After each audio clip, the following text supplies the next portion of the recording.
क्या किसी बड़ी अनहोनी को दिया जा रहा न्योता। हिमाचल के देवता बार बार चेतावनी देते रहे, कैलाश के दर्शन मत करो, मेरी पवित्रता का सम्मान करो, लेकिन हजारों श्रद्धालु हर साल पहाड़ों की ओर बढ़ते हैं, दर्शन करते हैं, पर साथ ही इन्हीं पवित्र स्थानों पर गंदगी फैलाने का क्रम भी नहीं रुक रहा। और जब बारिश, भूस्खलन और आपदा आपके सामने मौत बनकर खड़ी होती है, तभी लोग देव शक्तियों से माफी मांगते हैं, मगर तब तक अक्सर बहुत देर हो चुकी होती है। श्रीखंड महादेव, किन्नर, कैलाश और मणिमहेश, ये तीनों तीर्थ स्थल अब सिर्फ भक्ति के प्रतीक नहीं रहे, बल्कि प्राकृतिक आपदाओं और अव्यवस्था की चपेट में हैं। और इसके जिम्मेदार और कोई नहीं, हम और आप हैं। कैलाश की यात्रा पर ना जाने की कितनी ही बार देवी देवताओं ने असहमति जाहिर की, ना जाने कितनी ही बार लोगों को चेताया गया कि वो पिकनिक स्पॉट समझकर इन यात्राओं पर ना जाएं। और आज जो आपदाएं आई हैं, ये हमारे ही कर्मों का फल हमें मिल रहा है। इसे हम क्लाइमेट चेंज की संज्ञा दें या फिर देव स्थानों को दूषित कर, उनको अपवित्र कर हमारे देवी देवताओं को नाराज करना। मैं कुछ उदाहरणों से आप दर्शकों को ये बात समझाती हूँ।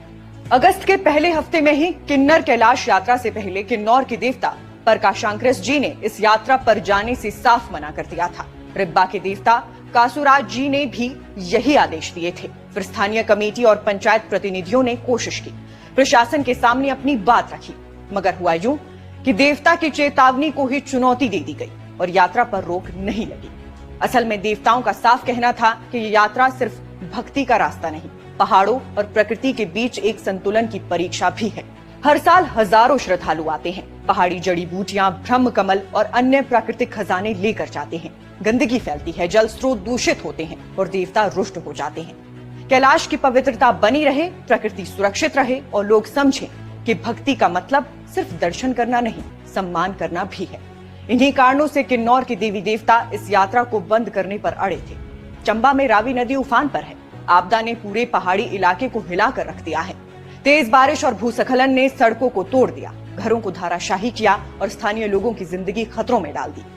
कई गांवों में संपर्क टूट गया, लोग फंसे हुए हैं और राहत कार्य भी मुश्किल हो गया है।